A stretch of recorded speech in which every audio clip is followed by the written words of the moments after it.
Praise God. Praise God. God is good all the time and all the time. God is good. Praise God. Praise God. Isang mapagpalang araw po sa bawat isa. Sa pagkakataong ito, tayo po ay tutulog, lalapit sa ating Diyos na buhay ng may pananampalataya na kung saan may dalawa o tatlo na nagkatipon sa kanyang ngalan. Naroon siya sa kanilang kalagitnaan. Sa araw na ito, tayo po ay dudulog sa Panginoon sa ngalan ng bayan ng Sumilaw sa probinsya ng Bukidnon. Ating hihilingin na maitatag ang altar ng ating manunubos sa bayan ng Sumilaw. May mutag sa atong mga kaigsuunan diha sa Visayas ug sa Mindanao. Bisan pa katong atong mga kaigsuunan nga ana sa Luzon ug sa laing nasod. Dalaygon ang Ginoo sa walay katapos. Ang ating pong pagsambahay mula sa Aklat ng Mga Awit, 76 na kabanata. Ang talata po ay 7. Ikaw, o Yahweh, kinatatakutan. Sino ang tatayo sa iyong harapan kapag nagalit ka sa mga kinapa? Ikaw, o Yahweh, kinatatakutan. Ikaw, o Yahweh, kinatatakutan. Sino ang tatayo sa iyong harapan kapag nagalit ka sa mga kinapan? Ikaw, o Yahweh, kinatatakutan. Ikaw, o Yahweh, kinatatakutan. Manaming Diyos na makapangyarihan sa lahat, kami po'y nagpapasalamat sa pagkakataon na minsan pang makadulog at makalapit sa iyong banal na harapan. Ama, kami po'y nagpapakumpa, humingi ng tawad sa lahat naming pagkakasala. Aming panalangin ng banal na dugo ng aming manunuros ang siyang maglinis at pumawi sa lahat naming karumihan. Sa oras na ito ang aming dalangin, walang anumang karumihan na matagpuan sa amin sapagkat tunay kami iyong binago. At Lord, sa oras na ito, aming idinudulog sa iyo ang bayan ng Sumila sa probinsya ng aming panalangin. Ang lahat ng altar, ang lahat ng kasunduan na ginawa sa mga ito nang hindi ayon sa pangalan ng aming manunubos ay mapawalang sa pangalan ni Jesus ng aming giling. Sa pangunguna ng iyong Santong Espiritu, maitatag ang altar ng aming manunubos sa bayan ng Sumilang. Maraming salamat po ang aming pag-asa at tinugon niyo at tinanggap namin ang aming panalangin sa pangalan ng aming Panginoong Hesus. Amen. Amen. Amen. Amen. Amen. Amen. Amen. Praise God. Praise God. Ang ating pong pagpupulay ay mula sa Aklat ng Genesis, 28 kabanata, talata 14 at 15. Darami sila na parang alikabok sa lupa at lalaganap sila sa 4 na sulok ng daigdig. Sa pamamagitan mo at ng iyong lahi ay pagpapalain ang lahat ng bansa. Tandaan mo, susubaybayan kita at ipagtatanggol saan ka man magpunta at ibabalik kita sa lupaing ito. Hindi kita iiwan hanggang sa matupad ang lahat ng sinabi ko sa iyo. Ang Diyos po ang magpala ng kanyang buhay at makapangyarihang salita. Ang bahagi pong ito ng banal na kasulatan ay ang pagpapatuloy ng pagkakaloob ng pangako ng Panginoon sa ating nuno na si Jacob. Alam niyo po ang pangakong ito ay ipinagkaloob matapos na ang nunong Jacob ay magbalik sa pinanggalingang bayan ng amang Abraham. At sa pagkakataon pong ito, siya'y kinausap ng Diyos. Ang sabi sa kanya, darami sila na parang alikabok, yung lahi po na ipinagkatiwala sa kanya. Parang alikabok sa lupa at lalaganap sila sa apat na sulok ng daigdig. Alam niyo po isang katotohanan, ang mga Hudyo, ang mga Israelita ay atin pong matatagpuan sa apat na bahagi ng daigdig. Isa pong katotohanan na kung saan kayo magpunta, may Israelita. Ang Diyos po ang siyang nagplano upang magkaroon ng kaganapan. Ang pangakong ito sapagkat siya po yung nangako. Ano po? Ang nakakatuwa sapagkat ang sabi niya sa pamamagitan ng iyong lahi, pagpapalain ng lahat ng bansa. Kaya alam niyo po napakahalaga ng ating pagtugon sa pangako ng Panginoon na ipanalangin ng kapayapaan para sa Israel sapagkat ating hinihiling na sila'y pumayapa. Hindi po ito'y pagkakait ng Panginoon sa ating bayan. Ano po? Tandaan mo, susubaybayan kita at ipagtatanggol saan ka man mapunta. Alam niyo po, isang bagay na aking ipinagpapasalamat sa Panginoon.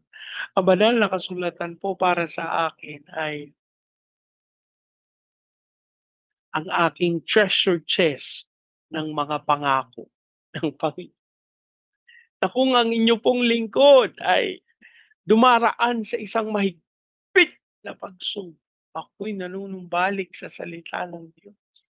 At aking inaalam, Lord, ano ba yung pangako mo patungkol sa kalagayan? Ano po? Na kung ako po may dinadaan ng isang napakahigpit na pagsubok. May mga pagkakataon po nagrereklamo din ako. Pero mas madalas po na sinasabi ko sa Panginoon, hindi ko man maunawaan po iyong samahan. At dahil ito po yung kanyang pangako, gaganapin niya. Ano po? Ang sabi niya, ibabalik kita sa lupain ito.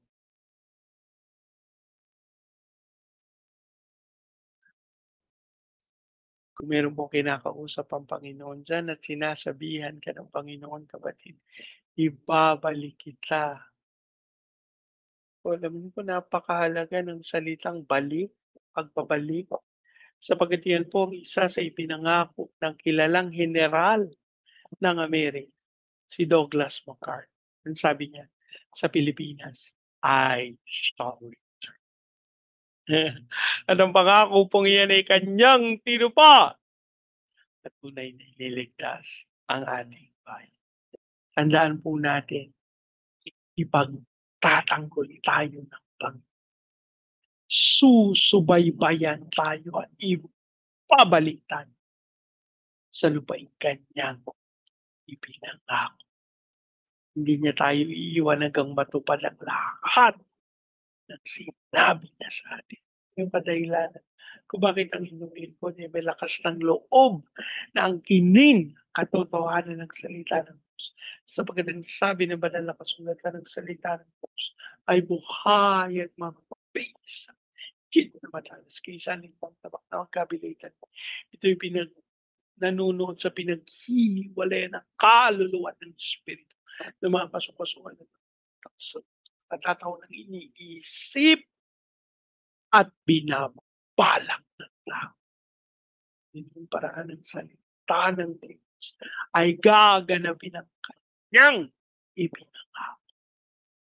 Yan mga kapatid, nais kong anyayahan ng bawat isa. Manumbalik tayo sa salita ng Diyos. sapagkat tunay dito natin matatagpuan pa ng kanyang pangako na langit tayo.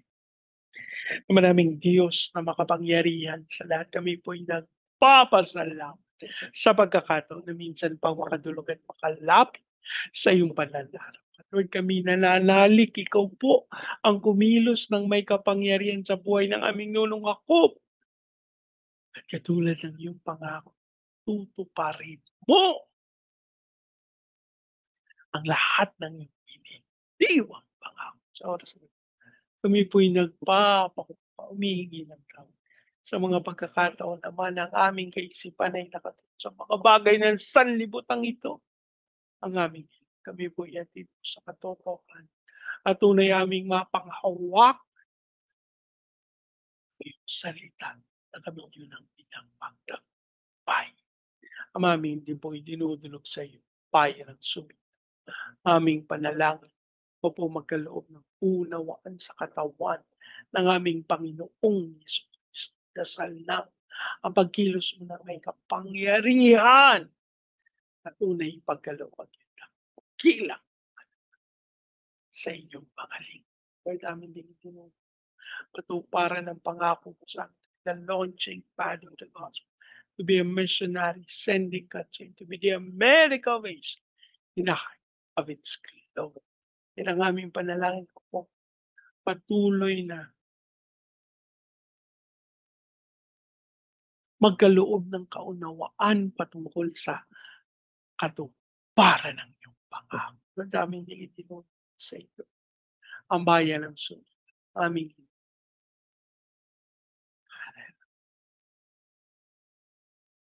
mapangyari ang dakilang kalooban. We decree the fire of revival. Habang nagkakaisa ang katawan ng aming Panginoon Jesus. Kalooban. And by faith, we believe marvelous transformation na nagmumula sa iyo. So, please, mga bansa na tutungoy ng hindi upang padala ng Vietnam, Cambodia, Laos, Myanmar, Thailand, Singapore, Malaysia. Lord, ikaw po ang kumilos sa Brunei ng may kapangyarihan. Pangyarihan ng ilang kalooban. Kasi kung sobrang sa kabuuan ng iyong pagsama at sa amin, di nakamamahal na kayo. Lord, release the blessing, the divine blessing coming, the fulfillment of your purposes. Man, ito mo sa ng aming President Marcos, Vice President Duterte, Senado, Kongreso, Judiciary, Military, Police, Local Government, declare the fear of the maghari sa amin. Aming panalangin ko na yung maghanap ng kilang kalooban na mapangyari dahil sa pinakamamahal na bayan. Minsan pa kami maasa. Tinong namin ang aming panalangin sa pangalan ng aming Panginoon Jesus. Amen. Amen. Amen. Amen. Amen. Amen. Amen. Praise God. Praise God. Sa pagkakataon ito, yan, salitay ko ang basupas ng Panginoon sa inyo at sa inyo sa bayan.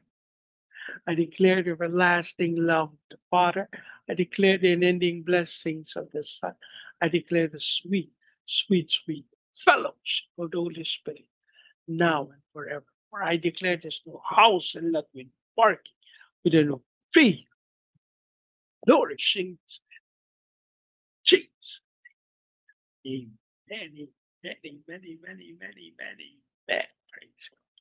Praise God. Hanggang sa susunod po. Sama-sama nating ideklara, God bless the Philippines big time.